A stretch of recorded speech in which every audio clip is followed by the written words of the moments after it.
Welcome to Trending in Education. Mike Palmer here. I'm joined today by Mike Yates, who's a senior designer at Teach for America's Reinvention Lab. He's doing really interesting work in artificial intelligence. He's been in the machine learning space for a while, and he's bringing really great information. He's an excellent follow on LinkedIn and wherever you can find him. Mike, welcome to Trending in Education. Excited to be here. Yeah, it's great to have you. We always start with your professional origin story, how you got to this point in your career. Can you catch folks up on how you got from point A to point here? Oh, absolutely. Yeah. So the son of a teacher, a public school teacher. My mom she taught for 39 years and just retired this past school year.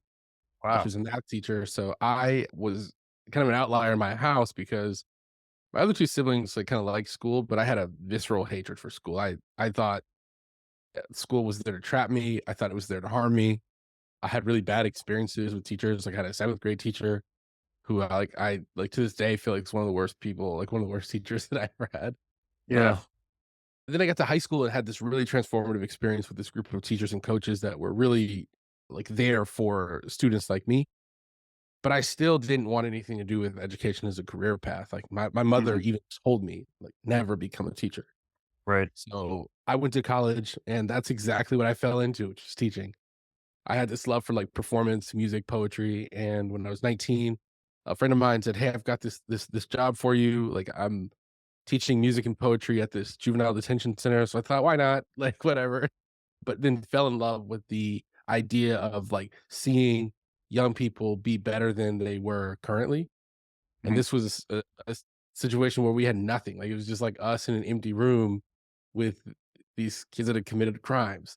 Yeah. To see like how far we could go together as a group, it also shattered what would have been like these deeply held beliefs about teaching. Like my first experience with teaching was like I couldn't stand up and lecture at these kids. Like Yeah. no way, right? Like it was Right. like it had to be. At the time, I'm 19 and the oldest student there is 17. So he's Right. like, Right. bro, we're the same age. So it was this really interesting introduction into what teaching and learning could be. Cause I Yeah. learned like the whole sage on the stage thing, like that was out the door for me at age 19. So afterwards, I basically had a student in this program that sort of like made me promise him that sort of try to make school more like that. So it's like, yeah, okay. When I graduated, I ended up creating education programs for the United Way of in Austin, and then I literally fell into teaching. Like Mhm. had a I was 23, married, had a kid. My Okay. kid was born very early, so I quit my job building ed programs and was living in the hospital with my wife and my kid. Wow. Yeah. And I had a friend that came by. It's just like, hey, you know, the school nearby, and we need help building a speech program. There's Mhm. other things, like, you can coach basketball, and I was like, "I guess, I guess I'll try it Yeah. out." Yeah. And then I ended up again with an amazing group of students that were on the complete different end of the spectrum than my first experience. Mhm. So I formulated this idea in my head that it must be the adults that make school horrible. It's not the ki Yeah. But it just I mean, I just fell down this long rabbit hole, like, I taught for 4 years in public, private, and charter schools. I never taught the same subject Wow. twice. I just enjoyed the experience, but I hated all of the red tape. I went through a bunch of stuff in that short period of time, and then I went off to build my own school. As I was in the process of building my own school, I had this theory that you could replace direct instruction with learning apps, Mm. Mhm. and What time frame are we talking about for this? this is Yeah. 2014 to 2018. Got it. Yeah. And, in 2014, I had a kid who couldn't read, and so I just put him on Newsella. Yeah. He all of a sudden, he was a stronger reader than you, so I thought, "Well, Yeah. they don't need me once again." Yeah. I was just trying to get the time frame too, because the MOOC phenomenon was hitting in Right. the early period there, and like ed tech, it was almost like the peak of inflated expectations for ed tech. There's That's been a right. little bit more of a blowback since then, but that's cool just to understand you've been as hands on, across the spectrum in terms of the students you're working with in K-12, but then being kind of hopeful, positive, leaning into the new technology and trying to figure out where it can actually make things better. Oh, yeah. I mean, 2013 is also the rise of Clever, Mm, and mhm, mhm. I argue that Clever is one of the most significant edtech platforms that ever existed Yeah, because they opened the door for schools to understand, like, it put edtech in the lexicon of most schools. yeah. Yeah, I did talk to Dan Carroll a while back on the I show, love and Dan. it's like, great dude. And Yes. it is very much like even the almost behind the scenes aspects of ed tech was where Clever kind Yep. of differentiated in that, like, you know, cybersecurity, data privacy, things that are, it all keeps coming back up time and time Right. again. But we're certainly seeing that conversation emerge now as AI start to get into the universe. But I don't want to jump too far ahead. We're in the mid Yeah. 2010s. Right. Yeah. Yeah. Yeah. Yeah, mid 2010s, I go off to try to build my own school. I was just tired of being in meetings with administrators that were like, "Well, the kids that are gonna fail anyway. The kids that are gonna pass are Yeah. gonna pass me." And I was like, "I don't do that. I don't teach the middle." I was tired of, like, fighting through all the red tape. And so I had this idea that I could go build my own school where I didn't just as a function of not having money and not knowing how to do it, I was like, "All I need is me and 2 other people. Yeah. The apps will do the teaching of the academics, and we'll build experiences." Yeah. As it happens, there was a software billionaire in town that was doing the same thing. And so they brought me on with this challenge of building a public speaking program where there was no human feedback. Mm, The interesting. only human yeah, the only human feedback you would get is the crowd's response at the big, like, end of year thing. At the 8 Mile moment at the end. Yeah. That's Yeah. right. So I did that, and I was convinced at that moment. We partnered with this amazing platform called Ori, and I learned quite a bit about development of ed tech platforms and Yeah. learned what real product management was Hmm. because their CEO, Donish, he would fly to Austin from Philadelphia and sit next to a 9-year-old and say, "What's wrong with this platform?" Yeah. And I would watch him build the features that they asked for into the Mhm. platform, like, really fast. So you had now, 13-year-olds meeting with the head of design, head of product at this company, and we're Yeah. the only school that they had as a customer. Mm. Everyone else, it was like ESPN, like UNICEF, like, Yeah. you know, and now they're like, your kid that's like, "You should build a face scanner so that Mike can stop telling me that my facial expressions don't match." You know? Yeah. Yeah. And so I my interest was piqued, my, like, product design muscles were flexed and fed, Yeah. and so I did that for, I was with that school, it's called Alpha, sort of helped build out their basically middle school and high school, built some wacky projects, some of the ones that they still use to this day. Yeah. Was with them for 4.5 years, and then I found my way to the Reinvention Lab, which is Mhm. funny because the thing that I did leave out is that in 2015, I applied to work at Teach for America. I applied to be a core member, and they rejected Okay. me. Oh. Oh. They actually kicked me out of my interview. Like, Wow. yeah. Was that like bulletin board material for you? You were like, all right, I see what you're saying. Yeah, like, I was asked what my ideal school day would be, and I'll never forget, I was in San Antonio. They have an office that's right off the Riverwalk in San Antonio, so it's beautiful, you Yeah. know, and I told them, "Well, I don't need to lecture, I don't need to teach. All I have to do is use these learning apps," because I've just been so convicted by having this kid that learned how to read without me, Right. and it's like, I And will this build the just to jump in real quick too. This are you like guide on the side is what people talk about. So like you're kind of helping them work through it, or they're really mostly doing it on their own. So, with the example of the student, I I didn't this was my 2nd year teaching ever, and I told him, "Dude, I don't know how to teach anyone how to read. Like, you're in Right. 6th grade. I'm not sure how you got here without learning how to read." And I was like, "But you're not gonna leave here without." So I literally went home and Googled it that night Yeah. Yeah. and came back and I was like, "I'm gonna teach the class." We were learning world history. I was like, we're gonna do that." So I'm getting them started on projects, and then I'm just, like, going by to check on him, like, "Yo, you good?" He's like, "Yeah, reading about Yeah. Ronaldo." "Great, cool." Yeah. And then over time, I was looking in the back end of what he was doing, and he was reading, he was answering questions, and I noticed, because I didn't know anything about Newsela, I noticed that the text that he was reading got progressively harder. Yeah. And he went from being a 6th grader reading at a 1st grade level to being a 6th grader reading at a 4th grade level by the end of the Yeah. year. That's awesome. And Yeah. I realized it was just a function of time and him putting in Mm. the effort. Yeah. So that's what I was convinced of that. That's kind of what I pitched to TFA. Yeah. But They yeah, I told me to guess take a hike. you were kinda like the motivating agent there, right? Like, so you were Oh, there absolutely. to remind him that this is actually good for you. You're gonna achieve your goals, and I'm still here for you to help you get there. Let me know if you need help, that kind of thing. Yeah, absolutely. And I created a separate like grading scale for him. Eventually I'd go on, I am a proponent of no grades in schools right now. Yeah, me Um, too.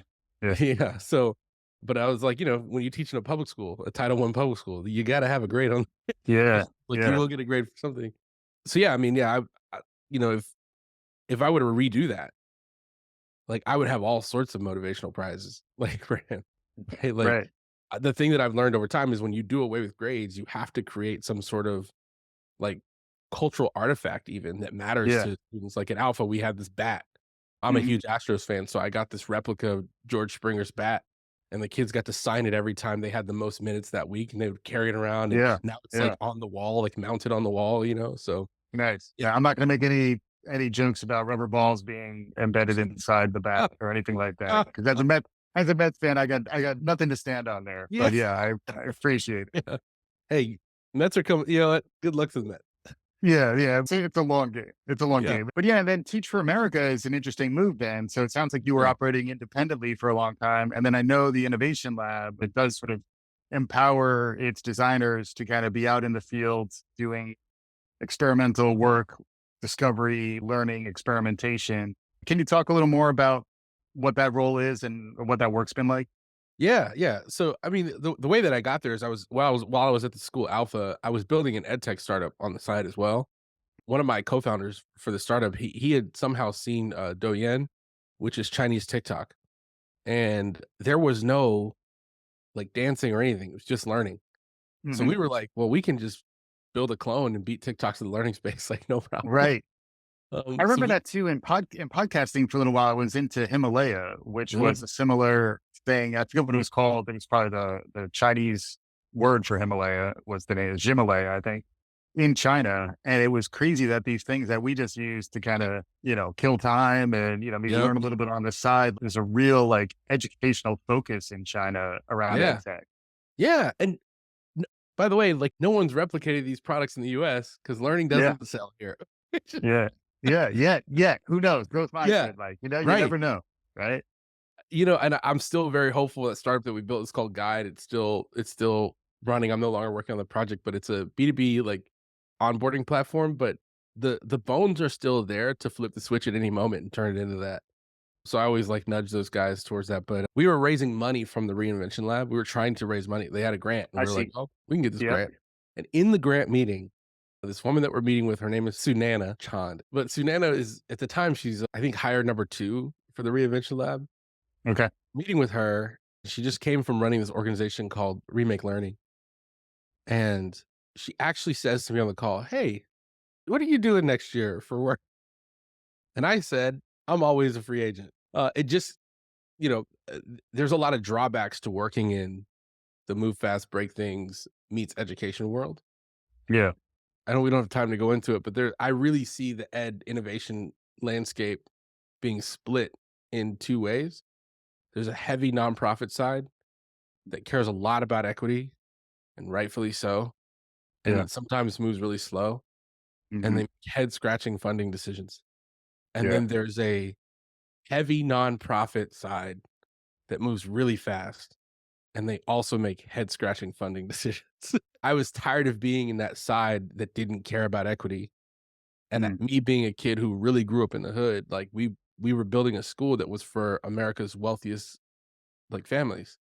Yeah. So at the time where you start hearing about like Joe Rogan and I remember the day that Matthew McConaughey's wife toured the school Mm. and people were like dressed up differently.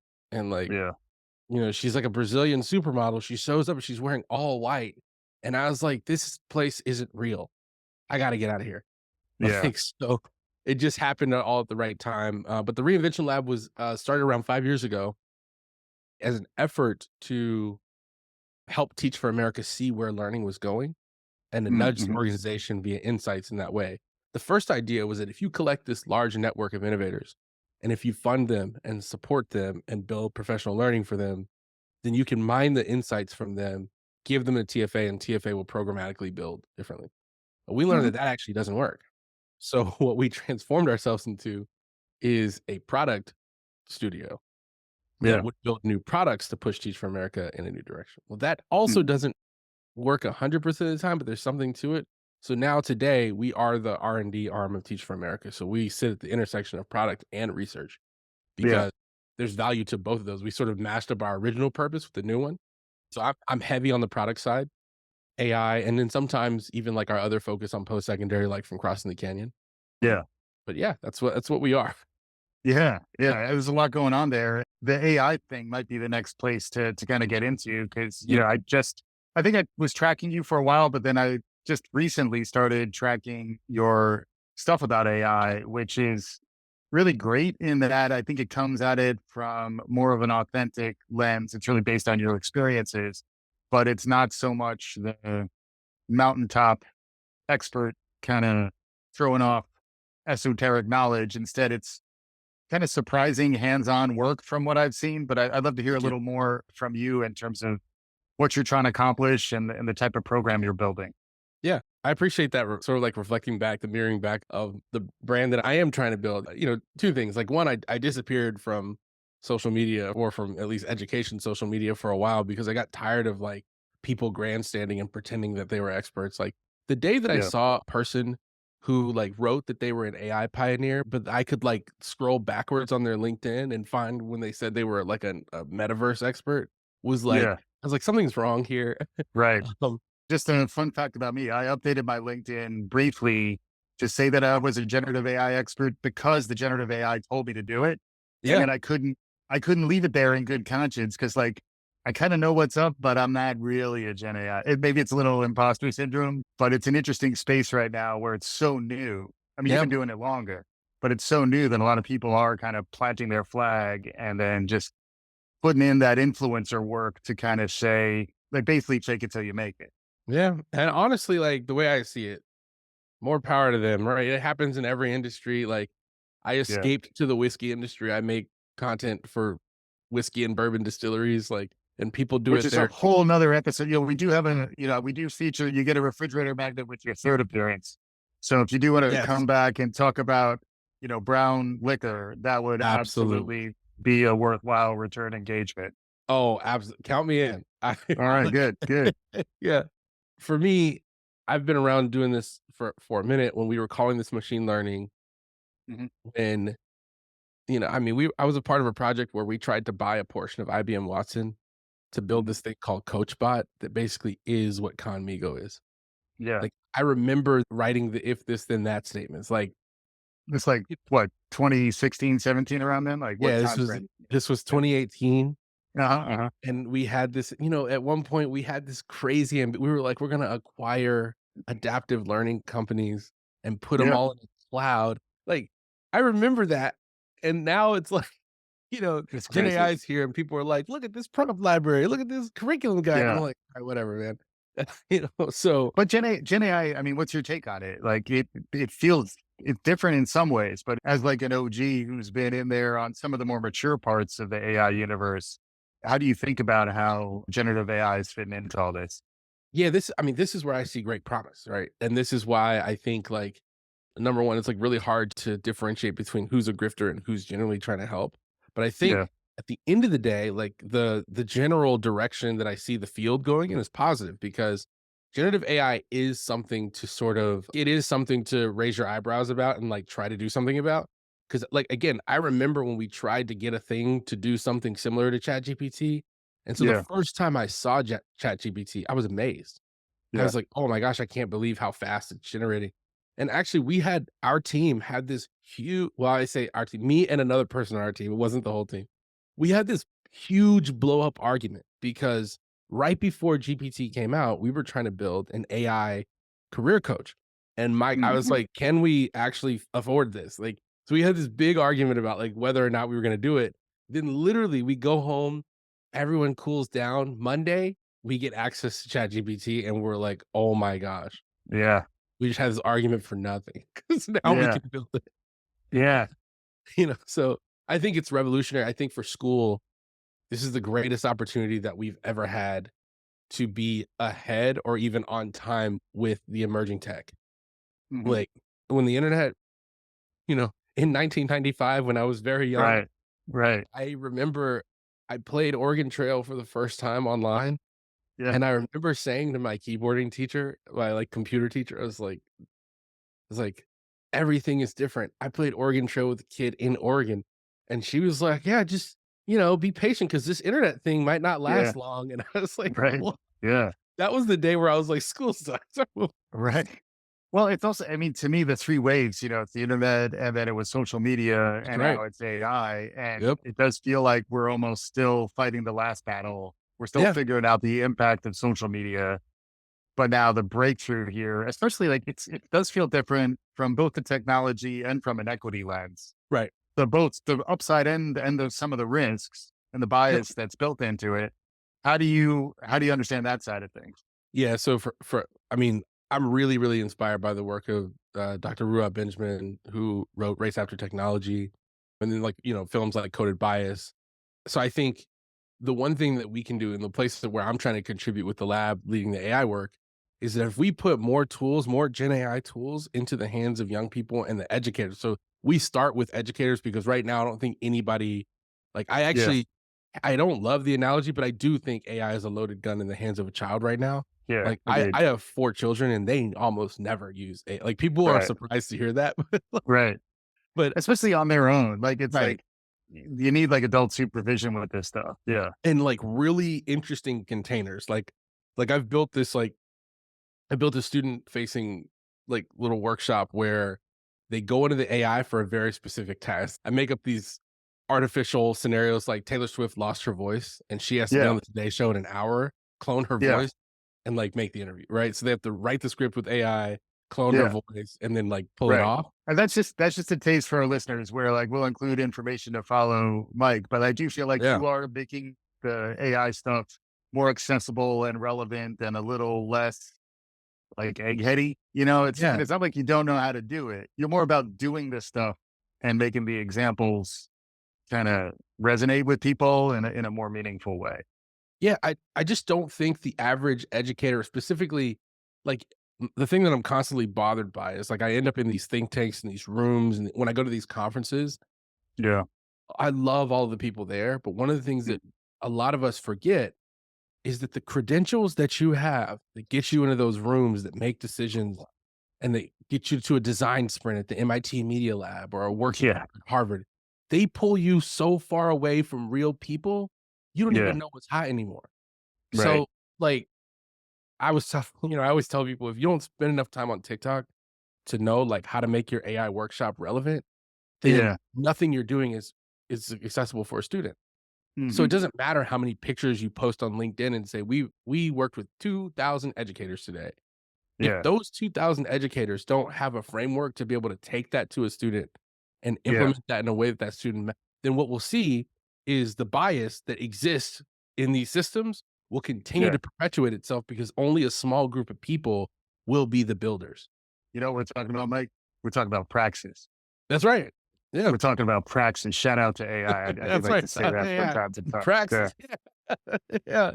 Yeah, I mean, that's it. It's like if it's not real in the hands of a student eventually, then the same 10% of people, or let's even say lower, the same 5% of people who are developers will have access to continue building fast and breaking people. Like, that's it. Yeah. It's interesting you put TikTok out there too, because like that's like even like the content algorithm in TikTok is Yep. another innovation that's out there. And it is something where it's as much as folks need to learn Claude and ChatGPT and Gemini, they also kind of need to become media literate from a hands-on perspective. And that's something that not every educator is ready to roll up their sleeves. Yeah, 100%. I mean, when Musically first switched to TikTok, when that happened, I was my friend Tim Salau and we were getting excoriated on LinkedIn because we were writing things like TikTok is a search engine, it's not a social media platform. Mm. TikTok is your new interviewing tool. This is your new product research tool. Yeah. Because, and I still go, I mean, I'm hoping that our session gets picked up. My good friend Aaron Shorn, who works at Unruler, he and I and our friend Kwaku Anning, who Kwaku works at a Jewish school in San Diego, we're hoping to bring this thing called Digging in the Crates to South by Southwest, where we redefine what research is. And my big Cool. thing is like, I don't really care about peer reviewed articles anymore because that's the same echo chamber that we're trying to avoid when we talk about like equity and AI and in software Yeah. engineering. Wait, we're not going to talk about RCTs, Mike. What's going on? No, no, we're no, I'm out of my element. I don't know what to say if yeah. we're not saying RCTs.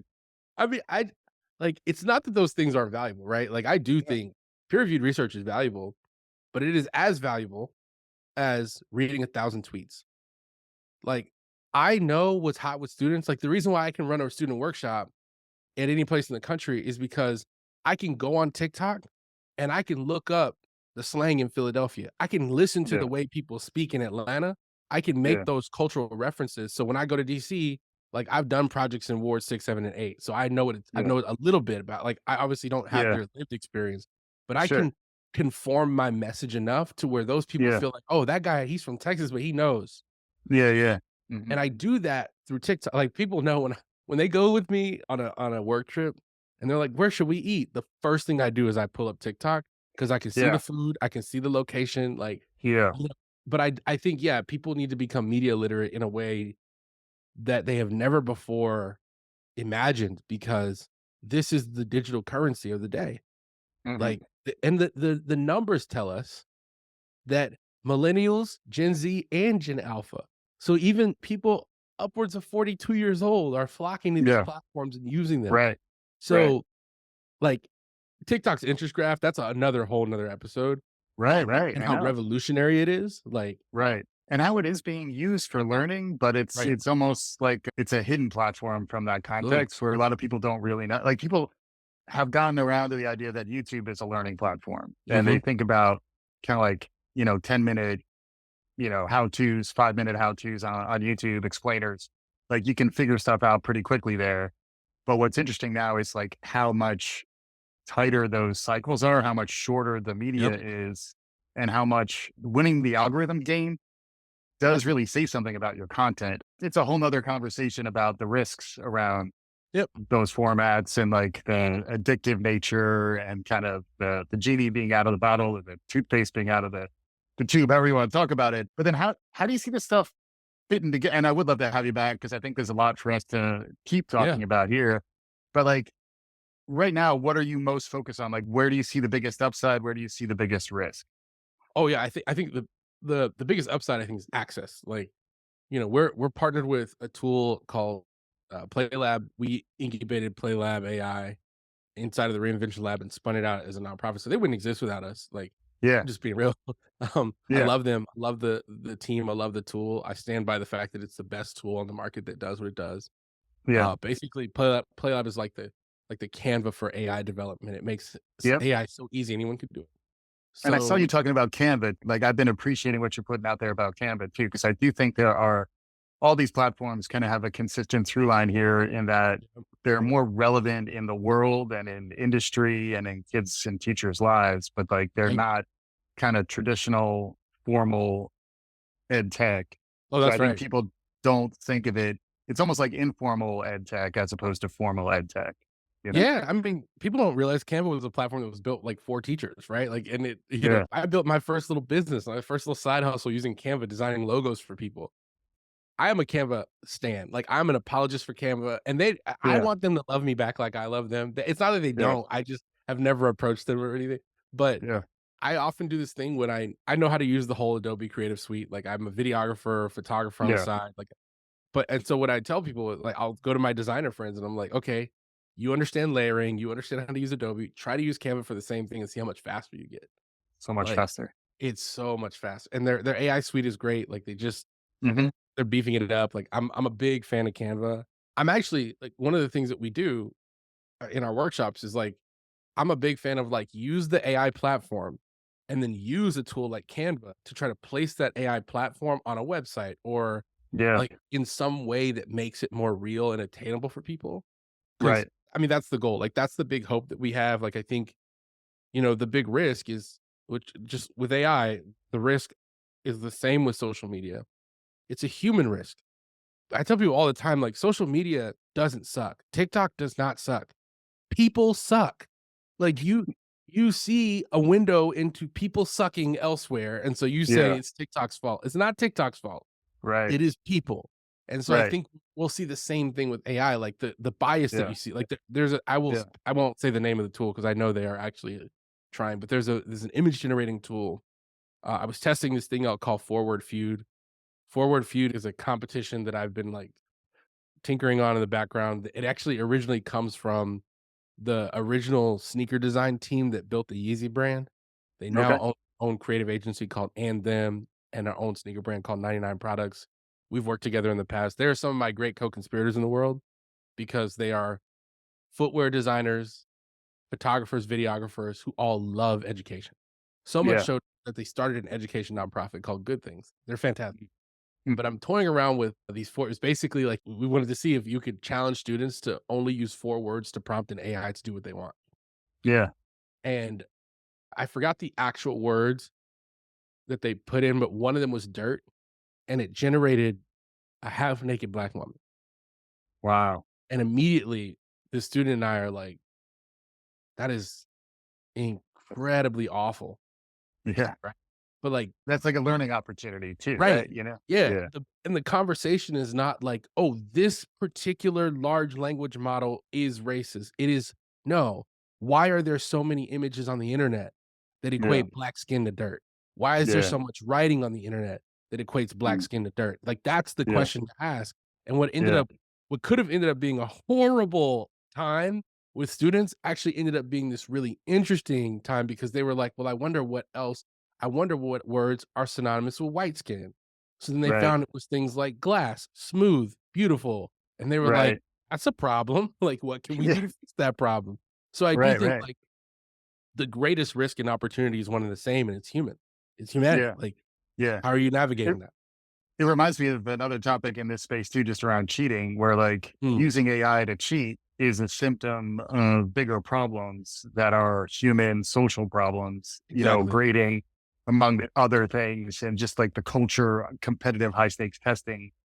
creates this dog eat dog, eyes on the prize. There can be only one Highlander kind of Yeah. mentality out there where, you figure that's if you can get ahead. It's getting back to your previous point too, where like if you don't trust the institution, Mhm. you're trying to do what you can to work it. And if you are savvy enough to be leaning into this tech, there's some upside there. But then there are other models out there that kind of almost feed into, school to prison pipelines and like some of Right. that other stuff where like, how do we control it rather than open it up? I did like, your initial point about getting in on the product design thing, which I still feel like that's this massive innovation that hasn't been fully leveraged for education context, but Right. like actually talking to students, Mhm. actually like learning from their experiences and going in with your eyes open, realizing they're going to be using this stuff. If I were a teenager now, I would absolutely be kicking the tires on Yeah. this thing. You're curious. And then it also ultimately it'll probably make you more employable down the road. I mean, 100%. Like, LinkedIn and Microsoft, they released a study that said 30,000 business leaders, 77% of these 30,000 business leaders would rather hire a less experienced person with AI skills and capabilities than a more experienced person. So the way we see it at Teach for America, we have this 2030 goal that we want to double the amount of students on the path to economic mobility by 2030. Yeah. So the lab, we went to the organization and said, "Yo, this is a tool that we can give to students that will help them become more employable in the future." And thankfully, shout out to our TFA leadership. Very top at the Reinvention Lab, we really only answer to the CEO and our president. Yeah. Yeah. So both of them were like, "Game on, let's go." They literally Yeah. said, "Mike, go wherever you need to go to make it happen." Right? Yeah. That's Like awesome. Yeah. they were like, "Let me know what you need unblocked." And like, so everybody at Teach for America and leadership, our CTO, Alan Murray, huge. I mean, he and I are in separate corners of the world dreaming about the same types of things, and then we'll like meet Yeah. and be, I was thinking about that too.